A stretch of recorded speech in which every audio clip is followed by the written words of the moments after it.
ಎಲ್ರಿಗೂ ನಮಸ್ಕಾರ. ಇನ್ಫೋಸ್ಟ್ರೀಮ್ ಯೂಟ್ಯೂಬ್ ಚಾನಲ್ಗೆ ಎಲ್ರಿಗೂ ಕೂಡ ಸ್ವಾಗತ. ಈ ವಿಡಿಯೋದಲ್ಲಿ ನಾವು ಗ್ರಾಫ್ ಥಿಯರಿ ಮಾಡ್ಯೂಲ್ 2 ಅಲ್ಲಿ ಬರುವಂತ ಇಂಪಾರ್ಟೆಂಟ್ ಡೆಫಿನಿಷನ್ಸ್ ಗಳನ್ನ ಡಿಸ್ಕಸ್ ಮಾಡ್ತಾ ಹೋಗೋಣ.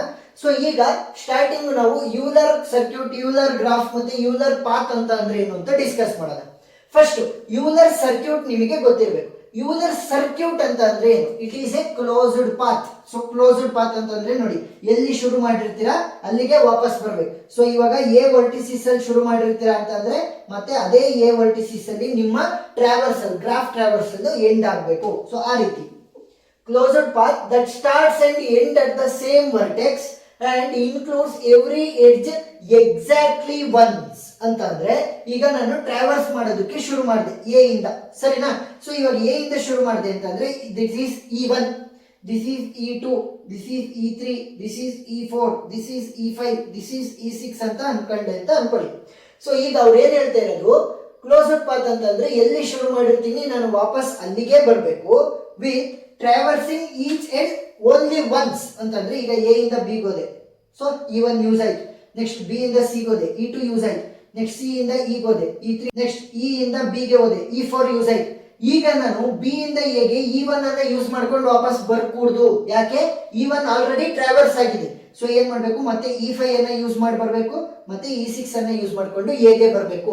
ಒಂದು ಸಲ ಏನಾದ್ರೂ ಎಡ್ಜ್ ಯೂಸ್ ಆಗಿದೆ ಅಂದ್ರೆ ಟ್ರಾವರ್ಸಲ್ ಅಲ್ಲಿ ಮತ್ತೆ ಅದನ್ನ ಯೂಸ್ ಮಾಡ್ಬೇಕು. ಫಾರ್ ಎಕ್ಸಾಂಪಲ್ ಇವಾಗ ನೋಡಿ, A E1, B E2, C E3, E4. So ಇವಾಗ ಏನಾಯ್ತು, E1 ಆಲ್ರೆಡಿ ಯೂಸ್ ಆಗಿದೆ. ಸೊ ಬಿ ಇಂದ ನಾನು ಎಗೆ ಹೋಗೋದಕ್ಕಾಗಲ್ಲ. ಸೊ ಅದಕ್ಕೋಸ್ಕರ ಏನ್ ಮಾಡ್ತೀನಿ, ಬಿ ಇಂದ ಡಿ ಗೆ ಬರ್ತೀನಿ. ಸೊ ಬಿ ಇಂದ E5 ಅನ್ನ ಯೂಸ್ ಮಾಡ್ಕೊಂಡು ಡಿ ಗೆ ಬರ್ತೀನಿ, ಡಿ ಇಂದ E6 ಅನ್ನ ಯೂಸ್ ಮಾಡ್ಕೊಂಡು ಎಗೆ ಹೋಗ್ತೀನಿ. ಸೊ ಇಲ್ಲೇನ್ ಮಾಡಿದೆ, ನಾನು ಎಲ್ಲಿ ಶುರು ಮಾಡಿದೆ ಅಲ್ಲೇ ವಾಪಸ್ ಬಂದಿದ್ದೀನಿ ಅದೇ ವರ್ಟೆಕ್ಸ್ಗೆ. ಮತ್ತೆ ಎಡ್ಜ್ಗಳು ರಿಪೀಟ್ ಆಗಿಲ್ಲ, ಕೇವಲ ಒಂದ್ಸಲಿ ಮಾತ್ರ ಯೂಸ್ ಆಗಿದೆ. ಸೊ ಅದನ್ನ ಏನಂತ ಕರಿತೀವಿ, ಯೂಲರ್ ಸರ್ಕ್ಯೂಟ್. ಕಂಡೀಷನ್ಸ್ ಕೂಡ ಬರುತ್ತೆ. ಏನು?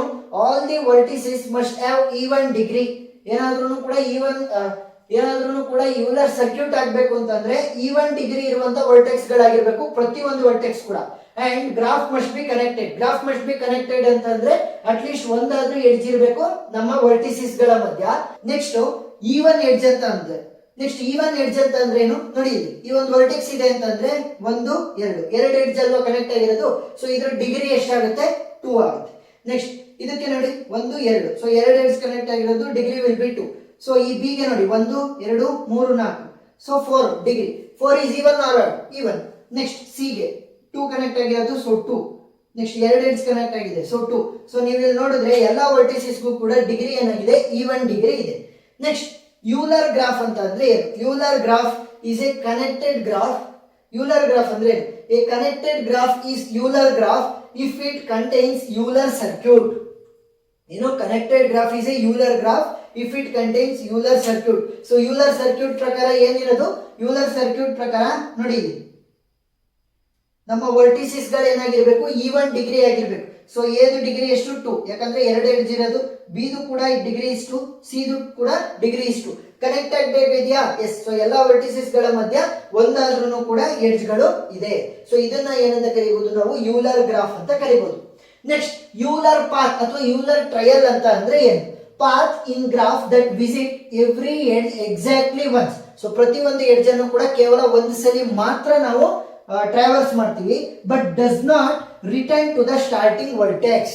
ಸೊ ನೋಡಿ, ಇಲ್ಲಿ ಏನಾದ್ರೂ ಸ್ಟಾರ್ಟಿಂಗ್ ವರ್ಟೆಕ್ಸ್ ಗೆ ವಾಪಸ್ ಬಂದ್ರೆ ಅದನ್ನ ಯೂಲರ್ ಸರ್ಕ್ಯೂಟ್ ಅಂತ ಕರಿತೀವಿ.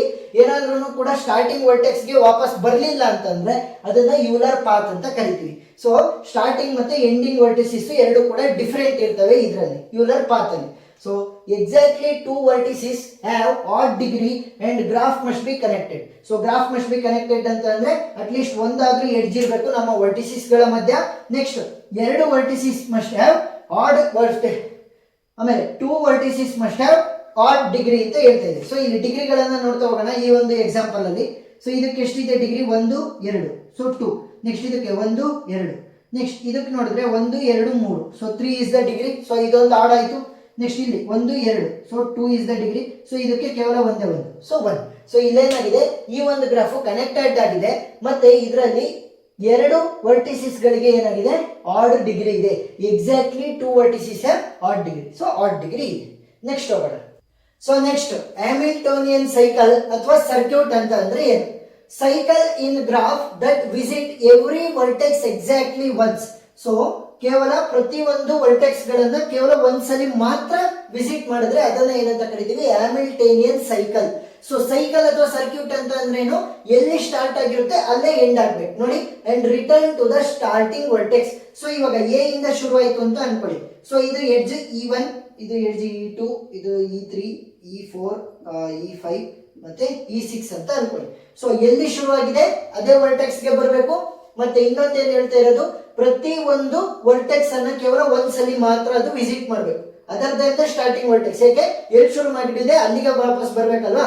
ಸೊ ಆ ಒಂದು ವರ್ಟೆಕ್ಸ್ ಬಿಟ್ಟು ಇನ್ನು ಉಳಿದಿರೋದು ಎಲ್ಲದನ್ನು ಕೇವಲ ಒಂದ್ಸಲಿ ಮಾತ್ರ ಟ್ರಾವರ್ಸ್ ಮಾಡ್ಬೇಕು. ಸೊ ಇವಾಗ A E1, B E2, C E3, next D E4, E6 ಮತ್ತೆ ಲಾಸ್ಟಿಗೆ ಎಗೆ ಬರುತ್ತೆ. ಸೊ ಇವಾಗ ನೋಡಿ, ಸ್ಟಾರ್ಟಿಂಗ್ ಮತ್ತೆ ಎಂಡಿಂಗ್ ವರ್ಟೆಕ್ಸ್ ಸೇಮ್ ಇದೆ. ಸೊ ಇದನ್ನ ಸೈಕಲ್ ಅಥವಾ ಸರ್ಕ್ಯೂಟ್ ಅಂತ ಕರಿಬಹುದು. ನೆಕ್ಸ್ಟ್ ಏನಾಗ್ತಾ ಇದೆ, ಪ್ರತಿ ಒಂದು ವರ್ಟೆಕ್ಸ್ ಕೂಡ ಕೇವಲ ಒಂದ್ಸಲಿ ಮಾತ್ರ ಟ್ರಾವರ್ಸ್ ಆಗಿರೋದು. ಮಧ್ಯದಲ್ಲಿರುವಂತವು ಸ್ಟಾರ್ಟಿಂಗ್ ಮತ್ತೆ ಎಂಡಿಂಗ್ ಸೇಮ್ ಆಗಿರ್ಬೇಕಲ್ವಾ. ಸೊ ಅದಕ್ಕೆ ಆ ಒಂದು ವರ್ಟೆಕ್ಸ್ ಮಾತ್ರ ಎಕ್ಸೆಪ್ಷನ್. ನೆಕ್ಸ್ಟ್ ಹ್ಯಾಮಿಲ್ಟೋನಿಯನ್ ಗ್ರಾಫ್ ಅಂತ ಅಂದ್ರೆ ಏನು? ಸೊ ಹ್ಯಾಮಿಲ್ಟೋನಿಯನ್ ಗ್ರಾಫ್ ಅಂತಂದ್ರೆ graph having at least one Hamiltonian cycle. So ಒಂದಾದ್ರೂ ಕೂಡ ಹ್ಯಾಮಿಲ್ಟೋನಿಯನ್ ಸೈಕಲ್ ಇದ್ರೆ ಅದನ್ನ ನಾವೇನಂತ ಕರಿಬಹುದು? ಹ್ಯಾಮಿಲ್ಟೋನಿಯನ್ ಗ್ರಾಫ್ ಅಂತ ಕರಿಬಹುದು. ಸೊ ಅದೇ ಎಕ್ಸಾಂಪಲ್ ಅನ್ನ ಇಲ್ಲಿ ಬರೆದ್ರು ಕೂಡ ನಡೆಯುತ್ತೆ. ಸೊ ಇಲ್ಲಿ ನೋಡಿ ಏನಾಗಿದೆ, ಸೊ ಇಲ್ಲಿ ಏನಾಗಿದೆ ನೋಡಿ, ಒಂದು ಗ್ರಾಫ್ ಅನ್ನ ಕೊಟ್ಟಿದ್ದಾರೆ. ಸೊ ನಾನು ಏನಾದ್ರೂ ಎ ಇಂದ ಶುರು ಮಾಡ್ತಾ ಇದ್ದೀನಿ ಅಂತಂದ್ರೆ ಇವಾಗ ನೀವು ಈ ರೀತಿ ಬರೀಬಹುದು, ABCD E A. ಇಷ್ಟೇ ಸಿಂಪಲ್. ಸ್ಟಾರ್ಟಿಂಗ್ ಮತ್ತೆ ಎಂಡಿಂಗ್ ವರ್ಟೆಕ್ಸ್ ಸೇಮ್ ಇದೆ. ಸೊ ಮಧ್ಯದಲ್ಲಿ ಯಾವುದು ಕೂಡ ರಿಪೀಟ್ ಆಗಿಲ್ಲ. ಸೊ ಈ ರೀತಿ ಬರೀಬಹುದು. ಇಲ್ಲ ಎಡ್ಜ್ ಗಳನ್ನ ಯೂಸ್ ಮಾಡಿಕೊಂಡು ಕೂಡ ನೀವು ರೆಪ್ರೆಸೆಂಟ್ ಮಾಡಬಹುದು. Next Hamiltonian path that visit every vertex exactly once and not return to the starting vertex. So ಇಲ್ಲೇನಾಗ್ತಾ ಇತ್ತು, ಸೈಕಲ್ ಅಲ್ಲಿ ಹ್ಯಾಮಿಲ್ಟೋನಿಯನ್ ಸೈಕಲ್ ಅಲ್ಲಿ ಮತ್ತೆ ಎಲ್ಲಿ ಸ್ಟಾರ್ಟ್ ಮಾಡಿ ತಲೆ ವಾಪಸ್ ಬರ್ತಾ ಇತ್ತು. ಬಟ್ ಇಲ್ಲಿ ಹ್ಯಾಮಿಲ್ಟೋನಿಯನ್ ಪಾತ್ ಅಂದ್ರೇನು, ಸ್ಟಾರ್ಟಿಂಗ್ ಮತ್ತೆ ಎಂಡಿಂಗ್ ವರ್ಟೆಕ್ಸ್ ಡಿಫರೆಂಟ್ ಇರ್ತವೆ. ಸೊ ಇವಾಗ ಎ ಇಂದ ಶುರು ಮಾಡಿದೆ ಅಂತ ಅನ್ಕೊಳ್ಳಿ, ಎ E1, ಬಿ E2 ಅಂತ ಅನ್ಕೊಳ್ಳಿ. So B E2, A E1. Next B ಇಂದ ನಾನು ಡಿ ಗೆ ಬರ್ತೀನಿ ಅಂತ ಅನ್ಕೊಳ್ಳಿ, ಬಿ E2 ಅನ್ನ ಯೂಸ್ ಮಾಡಿಕೊಂಡು ಡಿ ಗೆ ಬರ್ತೀನಿ, ಇಲ್ಲೇ ಸ್ಟಾಪ್ ಮಾಡ್ತೀನಿ, ನಾನು ಮುಂದಕ್ಕೆ ಹೋಗಲ್ಲ. ಇಲ್ಲ ಅಂತಂದ್ರೆ E3 ಅನ್ನ ಯೂಸ್ ಮಾಡಿಕೊಂಡು ಸಿ ಹೋಗಿ ಸ್ಟಾಪ್ ಮಾಡ್ತೀನಿ. ಸೊ ಇಲ್ಲೇನಾಯ್ತು, ಸ್ಟಾರ್ಟಿಂಗ್ ಮತ್ತೆ ಎಂಡಿಂಗ್ ವರ್ಟೆಕ್ಸ್ ಡಿಫರೆಂಟ್ ಇದೆ. ಅದರ ಜೊತೆ ಇಲ್ಲಿ ಬೇರೆ ವರ್ಟೆಕ್ಸ್ ಗಳು ಯಾವ ಕೂಡ ರಿಪೀಟ್ ಆಗಿಲ್ಲ ಅಂತಂದ್ರೆ ಆಗಾಗಲೇ ನಾವು ಟ್ರಾವರ್ಸ್ ಮಾಡಿಲ್ಲ, ಕೇವಲ ಒಂದ್ಸಲಿ ಮಾತ್ರ ಟ್ರಾವರ್ಸ್ ಮಾಡಿರೋದು. ಸೊ ಇವುಗಳನ್ನೆಲ್ಲ ಡಿಫೈನ್ ಅಂತ ಕೊಟ್ಬಿಟ್ಟು ಕ್ವಶನ್ ಅನ್ನ ಕೊಡ್ಬೋದು. ಸೊ ಎಲ್ಲದೂ ಕೂಡ ಥಿಯರಿ ಪಾರ್ಟ್ ಅನ್ನ ಕಲಿಬೇಕಾಗುತ್ತೆ ನೀವು ಗ್ರಾಫ್ ಥಿಯರಿಲಿ. ಏನಾದರೂ ಡೌಟ್ ಇದ್ರೆ ಕಮೆಂಟ್ ಸೆಕ್ಷನ್ ಅಲ್ಲಿ ತಿಳಿಸಿ, ನಾನು ಕ್ಲಾರಿಫೈ ಮಾಡ್ತೀನಿ. ವಿಡಿಯೋ ಇಷ್ಟ ಆಗಿದ್ರೆ ಸಬ್ಸ್ಕ್ರೈಬ್ ಆಗೋದನ್ನ ಮರಿಬೇಡಿ. Thank you.